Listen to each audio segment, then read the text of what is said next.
문재인 정부가 대한민국을 그야말로 전방위적으로 파괴를 하고 있어요. 이 파괴를 막기 위해서 그래도 나름대로 각고의 노력을 하고 있고 고군분투를 하고 있는 자유한국당이 있습니다. 황교안 당대표가 이끄는 자유한국당이 있는데 지금 오늘, 바로 오늘 대전에서 집회를 했어요. 그런데 이게 별로 국민들의 주목을 끌지 못하고 있어요.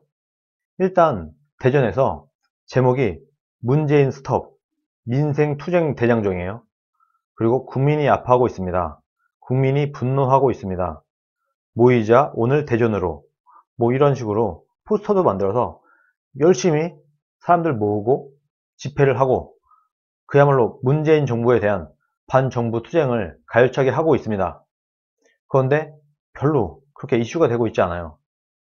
지금 유튜브를 보면 옳은소리에서 1.5만, 펜앤마이크에서 2.2만, 신의 한 수에서 10만 정도의 오늘 조회수를 기록을 하고 있습니다.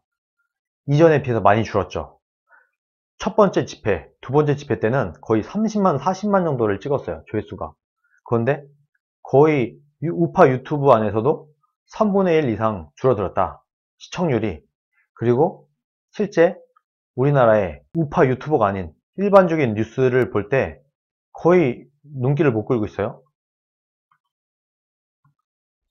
이게 그날그날 주요 뉴스가 올라오는 사이트인데 쭉 보시면 뭐 최순실 얘기, 택시 얘기, 김연아 얘기, 정부, 뭐 배우들, 취업, 보수단체 얘기, 김상진 나온 거, 뭐 이런 얘기밖에 없어요. 지금 3시 이후에 오늘 자유한국당이 이렇게 집회를 했는가, 이게 좀 민망하리만큼 별로 반응이 없어요. 뭐 황교안 대표에 대한 얘기도 나오지 않고 있습니다. 그야말로 이슈를 선점하는 게 지금 잘 안 되고 있다는 얘기예요. 그나마 우파에서는, 우파들끼리는, 우파 유튜브를 보는 사람들은 지금 얼핏 볼 때 한 15만 정도? 이 정도 된 것 같아요. 조회수를 볼 때. 그런데 이전에는 막 40만, 50만 이렇게까지 갔었어요. 그런데 이것도 많이 축소했죠. 이게 지금 제가 볼 때는 자유한국당의 투쟁에 대한 전략과 방향이 뭔가 좀 잘못된 것 같다. 점점 더 이게 점점 늘어나고 점점 더 세가 확산이 되고 뭔가 더 결집이 되는 모습을 보여야 되는데 오히려 조금씩 축소되고 있는, 불이 점점 커지는 게 아니라 불이 점점 쪼그라들고 있는 이런 모양을 보이고 있습니다. 그래서 제가 오늘은 자유한국당에 도대체 뭐가 문제인가, 자유한국당의 투쟁에 어떤 문제가 있는가, 이런 말씀을 한번 제 나름대로 설명을 드리려고 합니다. 제가 정리한 텍스트를 보여드릴게요. 자, 자유한국당의 문제점. 저는 이 3가지 정도로 정리를 해봤어요. 첫 번째, 순발력이 좀 떨어진다. 순발력이 떨어져서 이슈 대응력이 좀 부족한 것 같다. 두 번째, 규칙 안에서 싸우려고 한다. 세 번째, 장애 집회의 문제점이에요. 이렇게 크게 3가지로 나눠서 설명을 드리려고 합니다. 첫 번째, 순발력이 떨어진다. 이슈 대응력이 부족하다. 지금 황교안 당대표를 비롯해서 자유한국당 당 지도부가 나름대로 자기들의 전략과 나름대로 플랜을 갖고 있는 것 같긴 해요. 뭔가 전략이 있어. 그리고 뭔가 자신들이 하려고 하는 게 있어요. 이거는 대충 눈치를 챘어요, 제가. 그런데 정치라는 거는 사실 내 맘처럼 되는 게 아니지 않습니까? 내가 몇 달 전에 세운 이 전략이 있는데 이 전략이 몇 달 후에 가보니까 전혀 쓰잘데기 없는 전략이 될 수도 있는 거예요. 물론 이 전략을 수립하는 그 시점에는 굉장히 훌륭하고 굉장히 좋은 전략이었을지 모르겠으나 시간이 지나고 난 다음에 한 달, 두 달 지나고 난 다음에는 이걸 폐기해야 될 수도 있는 겁니다. 그런데 어쨌든 뭐 이 전략을 전 폐기하라고 얘기는 하지 않겠어요. 그런데 이 전략을 묵묵히 하는 건 좋아요. 근데 이 전략을 쭉 진행하다가 뭔가 이슈가 터져 나오면 이 이슈를 잡아서 이용을 하는 것도 필요한 겁니다. 이게 바로 순발력이에요. 예를 들어서 나는 뭐 이런 식으로 민생 투쟁, 민생 투어를 하면서 뭐 청소도 같이 하고 자원봉사도 좀 하고 이렇게 하면서 좀 뭔가 황교안 당대표의 이미지를 젠틀하고 좀 아름답게 좀 있어 보이는 깔끔한 이미지, 이런 걸로 잘 만들어서 문재인 대통령보다 더 좋은 이미지, 이런 식으로 만들어서 뭔가 승부를 보려고 했다. 이런 식으로 지금 가고 있는 것 같아요. 그런데 이 중에 이 민생 투어도 하고 뭔가 이렇게 열심히 하고 있어. 이거 하고 있는 중에 뭔가 이슈가 터져요. 예를 들어서 뭐 손혜원 이슈라든가 김태우, 신재민의 이슈라든가 북한, 석유, 석탄, 밀반입, 그리고 우리나라가 전기를 몰래 북한에 지원해주는 뭐 이런 이슈들, 이런 거 있잖아요. 이런 이슈들이 막 중간에 막 터져 나오죠. 그거 말고도 지금 드루킹도 그렇고 이슈가 사방팔방 터지고 있어요. 그러면 내가 계획한 게 있어. 난 요걸 하고 싶었어. 그러나 이런 이슈가 터지면 이것을 잠깐 미루고 내 계획을 좀 수정을 하거나 아니면 잠깐 밀어놓고 이 이슈에 대해서 대응도 할 필요가 있는 겁니다. 그런데 제가 볼 때는 자신이 준비한 거, 자유한국당 당 지도부가 준비하고 계획을 한 거, 요거에 충실하다 보니까 어떤 이슈가 터졌을 때 이 이슈에 대한 대응 능력이 지금 떨어지고 있어요. 그게 제가 볼 때는 뭔가 우리가 준비한 거, 요거를 열심히 하기 위해서 다른 것들이 인터럽트가 걸리게 되면, 다른 게 뭔가 튀어나오게 되면 이거를 잡아서 뭔가 활용을 해야 되는데 이 부분이 지금 잘 안 되고 있다. 그래서 정말 좋은 이슈거리가 떨어져도, 정말 좋은 먹잇거리가 떨어져도 이거를 그냥 쳐다보지 않는 거예요, 어떻게 보면. 왜냐면 내가 하고 싶은 게 있으니까. 지금 약간 이런 모양을 보이고 있다 보니까 투쟁력도 좀 안 나오고 있고 이슈 대응력도 매우 떨어지고 있어요. 저는 이 전략을 좀 대폭 수정을 했으면 좋겠어요. 본인들이 만들어 놓은 그 플랜도 좋지만 그 중에 정치라는 것은 무슨 일이 일어날지 모르는 거잖아요. 어떤 뭔가 더 좋은 이슈거리가 있어. 그럼 이 전략을 수정할 수도 있고 심지어 방향을 바꿀 수도 있죠. 이런 유연성이 좀 필요하다. 그래서 어떤 사건이 튀어나오면 이 사건으로 오히려 우리 계획은 이거였지만 이 사건이 터졌으므로 이 사건으로 우리가 이번에 한번 승부를 보겠다 할 수도 있는 거예요. 그런 식으로 이슈 대응을 먼저 하는 게 우선이다. 왜냐면 어떤 국민적인 관심사를 갖고 있는 모든 다수의 국민들이 관심을 갖는 이슈를 만들어내는 건 굉장히 어려워요. 그 전략이 뭐든지 간에 이 전략이 성공했다고 하더라도 자연스럽게 터져나온 그 이슈만큼 폭발력이 있지 않을 거예요. 그래서 뭔가 국민들이 뭔가에 집중하고 있을 때 이 이슈를 이용해서 우리가 뭐 문재인 정부에 대한 공격이든 자유한국당의 지지율을 끌어올리는 방법이든 뭐든 이렇게 활용을 해야 되는데 이 활용적인 측면에서 지금 많이 뒤처지고 있다. 그래서 원래 전략을 좀 수정을 해서 원래 전략도 좋지만 다른 이슈들이 튀어나오면 이 이슈를 먼저 대응하는 걸 우선시하는 게 더 좋을 것 같다. 이런 말씀을 드리고 싶습니다. 자, 그리고 두 번째, 규칙 안에서 싸우려고 한다. 이거는 뭐 우파들의 뭐 장점이자 단점일 수도 있을 것 같아요.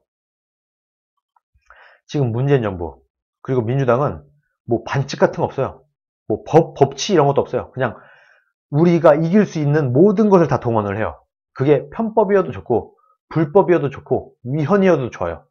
반칙 같은 거 없어. 내가 그냥 물어 뜯건 뭐 모래를 집어 던지던 뭐든 다 필요 없어요. 그냥 어떻게 해서든 이기려고 하는 그런 사람들을 지금 상대하고 있는 겁니다. 자유한국당은 쟤네들이 더럽게 굴고 쟤네들이 반칙을 하고 쟤네들이 법을 어기더라도 우리는 이 법을 다 지키고 이 룰을 지키고 가야 돼.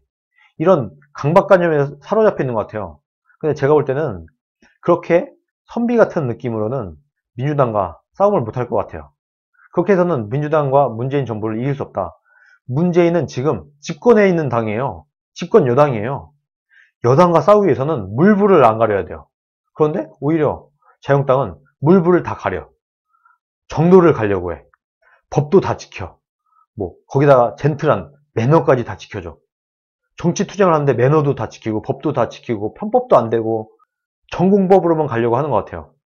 그런데 그에 반해서 문재인 정부와 훨씬 더 큰 힘을 갖고 있는 문재인 정부와 집권 여당인 민주당은 법도 없고 뭐 헌법도 없고 룰은 당연히 없고 그냥 어떻게든 무조건 이기면 된다. 이렇게 물불 안 가리고 달려들고 있어요. 그러면 싸움이 과연 되겠는가? 가뜩이나 투쟁력과 싸움은 좌파들이 훨씬 더 잘하는데 이 와중에도 거기다가 힘도 더 세. 지금 집권 여당이야. 그래서 힘도 더 세고 물불도 안 가리고 원래 싸움도 더 잘해. 이런 민주당과 더 가뜩이나 투쟁력이 부족한 자유한국당이 싸우는데 오히려 지킬 거 다 지키고 어떠한 규칙을 다 지키는 안에서 싸우려고 하는 것 같다. 이렇게 해서는 사실 이기기 어렵다고 봅니다. 그래서 너무 점잖고 뭐 그래도 보수가 이런 걸 할 순 없지 뭐 이렇게 선비 같은 이런 마인드는 좀 일단 좀 치우고 그야말로 자유한국당도 물불 안 가리고 어떻게든 이기려는 그런 투쟁을 하는 게 맞다. 저는 그렇게 봅니다. 그리고 또 다음 세 번째, 장애 집회의 문제점이에요. 자, 이 부분 제가 텍스트를 보면서 좀 설명을 드릴게요. 국민들 목소리 대변이 아닌 본인들 목소리다. 지금 장애 집회를 나온 건 사실 패스트 트랙이었어요. 국민들은 다들 그렇게 알고 있어요. 자유한국당이 아니라고 해도 국민들은 패스트 트랙으로 나왔다. 근데 패스트 트랙의 핵심은 뭐냐면 선거법 개정안과 공수처예요. 설명하기가 굉장히 어려워요. 자연스럽게 이게 두 번째로 넘어갔는데 국민들을 설득하기 어려운 주제다. 지금 앞에 있던 좌파들이 했던 집회를 생각해 볼까요? 광우병. 광우병에 대해서 이미 국민들이 대국민적인 인식이 돼 있어요. 광우병이 뭔지 이런 것을 국민들이 다 인식하고 있는 상태에서 광우병이라는 주제를 들고 나왔어요. 그게 거짓말이었지만 어쨌든 국민들이 그냥 그 광우병이라는 단어 하나로 설득이 되는 그런 심플한 주제였던 겁니다. 세월호도 마찬가지예요. 세월호가 침몰함으로써 전 국민들이 세월호에 집중을 하고 있었어요. 세월호에 집중하고 있는 그때 그 세월호를 들고 정치권과 결부를 시키면서 말하자면 세월호를 정치화 시켰죠. 그런 다음에 이 세월호를 물고 늘어진 거예요. 이때도 세월호라고 하는 딱 한 단어로 그냥 표현이 되는 거예요. 설득이 되는 거예요, 국민들이. 쟤네를 왜 나왔어? 세월호 때문에 나왔어. 끝나는 거예요. 더 이상의 설명이 필요 없어요. 세월호 때문에 나왔어. 끝나는 거예요. 최순실 국정농단. 이것도 마찬가지예요. 태블릿 PC, JTBC가 어쨌든 거짓말이지만 JTBC가 태블릿 PC라는 거짓말을 이용을 해서 거짓 보도를 해서 국민들의 여론을 한 곳으로 모았죠. 그리고 난 다음에 집회를 했어요. 그러다 보니까 국민들은 이거 국정농단, 그 박근혜 그 태블릿 PC 있잖아. 이 한마디면 끝나는 겁니다. 설득할 필요가 없어요. 설득하고 말고 할 게 없어. 그냥 태블릿 PC 한마디면 끝나. 뭐 광우병이면 광우병, 세월호면 세월호, 태블릿 PC면 태블릿 PC. 한두 마디로 끝나는 겁니다. 설득이. 이렇게 해야 선동이 되고 이렇게 해야 집회가 힘을 얻어요. 아주 명확해요. 단어가. 그런데 지금 자유한국당이 내걸고 있는 이 아젠더는 너무 어려워요. 패스트 트랙. 그게 뭔데? 패스트 트랙이 뭐냐면 이 안에 공수처라는 게 있고 선거법에 대한 게 있는데 선거법은 뭐 어쩌고저쩌고 뭐 공수처는 어쩌고저쩌고 이게 말이 길어요. 이게 설득이 안 돼요. 일반 국민들을 설득하기가 굉장히 어렵다는 겁니다. 좌파들이 가지고 온 아젠더, 좌파들이 시위를 한 걸 보세요. 광우병, 세월호, 국정농단, 태블릿 PC 그냥 한두 마디면 끝나요. 뭐 10초도 설명할 필요 없어요. 그냥 몇 마디 하고 이것 때문이야 해서 이걸로 이슈몰이가 됐죠. 이미 국민들이 지켜보고 있어. 이미 이슈 메이킹이 된 그거를 들고 와갖고 그걸 정치 쟁점화해서 이걸로 집회를 하는 거예요. 그래서 사람들이 들여다봐. 국민들이 관심이 있어. 그걸 지켜다보고 있으면 이때 이야기 보따리를 하나씩 푸는 겁니다. 국정농단도 마찬가지였어요. 처음에는 국정농단, 태블릿 PC 요거 하나로 이슈몰이를 한 다음에 국민들이 요걸 다 바라보고 있을 때 뭐 구술했다느니 뭐니 유언비어를 계속 확산을 시키는 거죠. 하나씩 하나씩 까는 거예요. 이렇게 해야 되는 거다. 집회는 장애투쟁은 이렇게 해야 된다. 그런데 지금 자유한국당은 너무 어려워요. 솔직히 지금 황교안 당대표나 나경원 원내대표나 한두 마디로 설명할 수 있어요? 일반 국민들한테 정치에 별 관심 없는 일반 국민한테 한 30초 만에 그 사람을 설득할 수 있나요? 안 되는 거잖아요, 지금. 이 주제 자체가 그렇게 어려운 겁니다. 국민들을 설득할 수도 없고 이 이슈를 한 곳으로 모을 수도 없어요. 그런 주제를 들고 나왔다, 애초에. 그래서 애초에 집회가 성공하기가 정말 어려운 그런 집회였다. 거기다가 국민의 목소리를 대변하는 것 같지도 않아요. 세월호, 광우병, 뭐 태블릿 PC 이런 거는 기본적으로 어쨌든 간에 일반 국민들이 나서서 한 집회의 모양을 갖췄어요. 근데 자유한국당이 당 깃발을 꽂고 집회를 시작했죠. 여기서부터가 이미 이슈 메이킹에서 실패하게 되는 겁니다. 그래서 누군가 저한테도 물어봐요. 자, 지금 자유한국당이 집회 왜 하는 거야? 하면 저도 얘기하죠. 이게 패스트트랙이라는 것 때문인데 이게 그 안에는 뭐 공수처라는 게 문제가 있고 선거법 개정안이라는 문제가 있어. 이미 지금 제가 한 게 몇 마디예요. 말이 너무 길어. 그리고 공수처에 대해서도 한 몇 분 설명해야 되지. 선거법 개정안에 대해서도 몇 분 설명해야 되지. 이거 누가 듣고 있어요? 먹고 살기 바쁜 국민들 중에서 이걸 듣고 있을 만한 사람들이 없는 거예요. 그래서 이거는 애초에 이 집회 어젠더 자체가 성공할 수가 없다. 성공하기가 굉장히 어려운 걸 아젠더로 들고 나왔다. 저는 그렇게 보는 겁니다. 뭔가 심플한 국민들한테 설명할 때 한두 마디로 설명이 될 수 있는 그런 아젠다를 들고 왔어야 된다. 근데 지금 이 들고 나온 아젠다가 너무 어렵고 복잡해서 국민들한테 와닿지가 않는다. 그래서 저는 아주 심플한, 그러면서도 명확한 주제를 들고 와야 된다. 그리고 목적이 명확해야 돼요. 그래서 자유한국당이 원하는 게 뭔데? 자유한국당이 그러면 민주당한테 원하는 게 뭐야? 청와대에 원하는 게 뭐야? 라고 하면은 이것도 또 설명하기가 너무 길어. 아, 그러니까 이게 패스트트랙이 이런 거니까 패스트트랙을 좀 안 하는 걸로, 패스트트랙을 원점으로 돌려줬으면 좋겠어. 이렇게 설명을 해야 돼요. 이것도 엄청 길어. 이것도 설득하기 굉장히 어려워. 그래서 저는 제가 제안하는 거는 두 가지를 제안하고 싶어요. 첫 번째, 드루킹입니다. 드루킹. 드루킹은 이 한마디로 국민들이 이미 다 알아요. 대부분의 국민들이 드루킹 하면 다 알아요. 그래서 드루킹이 불법으로 대선 조작을 했잖아. 대선 개입을 했잖아. 그래서 이것에 대한 특검을 우리가 요구하는 거야. 라고 하면 끝나는 거예요. 얼마나 간단해. 드루킹은 이미 국민들이 다 알고 있어. 거기다가 이 드루킹이 지금 여러 가지 이슈들이 많으니까 재차 특검을 우리가 요구하는 거야. 하면 그냥 국민들이 볼 때, 아, 그렇구나. 하겠죠. 그리고 또 하나. 대북 제재를 위반해 가면서까지 북한에 전기, 석유, 석탄, 달러 이런 것들을 매우 위험하게 지원을 하고 있다. 그런데 이게 과연 정부가 관여되어 있는지, 정부랑 상관이 없는지 이것을 우리는 알고 싶다. 이것을 밝히기 위해서 또 특검을 우리가 요청하는 거다. 이렇게 설명하면 돼요. 얼마나 간단해. 지금 대한민국 정부가 UN 몰래, 미국 몰래, 국민들 몰래 석탄, 석유, 전기, 달러 이런 것을 북한에 지원해주고 있는 것 같은 정황이 지금 드러났기 때문에 이것을 특검을 해서 정말 대한민국의 목숨을 걸고 대한민국이 경제 제재를 받을지도 모르는 그런 위험을 감수하고 북한을 지켜주기 위해서 이런 짓을 지금 문재인 정부가 한 것이 맞는지 우리는 알 필요가 있다. 우리는 알아야 된다. 그래서 우리는 특검을 주장하는 거다. 이렇게 간단하게 설명을 하라는 거예요.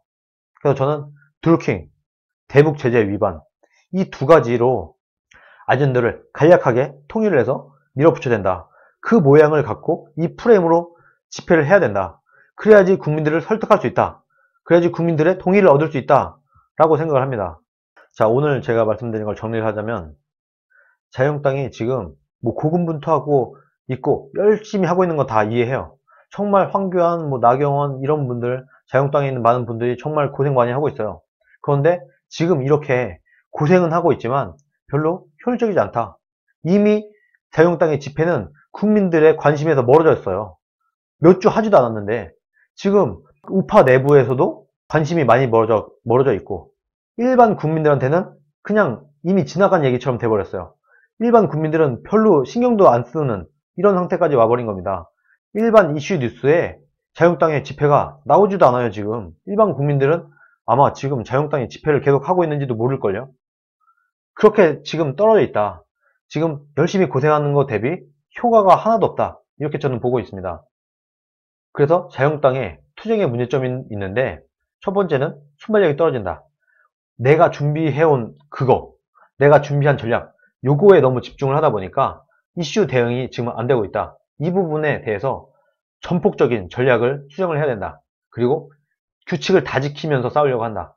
지금 민주당은 법이고 규칙이고 뭐고 없이 물불 안 가리고 싸우려고 하고 있는데 그에 반해서 너무 자유한국당은 선비적으로 에헴하는 선비처럼 싸우려고 한다. 이거 고치고 그야말로 우리도 자유한국당도 물불 안 가리고 싸우는 모습을 보여야 된다. 그 세 번째, 장애 집회가 문제점이 있다. 국민들의 목소리를 대변하는 게 아니라 자신들의 목소리를 내는 것 같고 국민들을 정말 설득하기 어려운 주제를 들고 나왔다. 이 아젠다를 바꿔야 된다. 그리고 이 집회에 명확한 목적이 없다. 그래서 이 집회를 해서 니네가 원하는 게 뭐야? 라고 하면은 명확하게 아주 간단하게 설명하기가 어렵다. 그래서 국민들을 설득하기 쉬운 드루킹과 대북 제재 위반 이 두 이슈로 집중을 해서 집회를, 투쟁을 이어나가야지 국민적인 관심도 끌고 국민들의 공감을 얻을 수 있다. 이렇게 봅니다. 물론 제가 말하는 이런 내용들이 정답이 아닐 수도 있어요. 근데 제가 나름대로 고민을 하고 제 나름대로 생각을 해보니까 지금 자유한국당의 집회는 이렇게 했을 때 힘만 들지 별로 국민들한테 공감을 얻을 수 없다. 그래서 지금 이 집회의 방향 그리고 자유한국당의 투쟁 방향이 제가 볼 때는 좀 잘못됐다. 그래서 이 방향과 전략을 수정할 필요가 있다. 이런 말씀을 드리고 싶었습니다. 이왕 싸우는 거, 이왕 투쟁하는 거 좀 먹혀야 되지 않겠습니까? 국민들한테 와닿아야 되지 않겠어요? 그래서 제가 이런 전략을 참고로 하시라고 조언을 드립니다. 오늘 영상은 여기까지입니다. 시청해주셔서 감사합니다.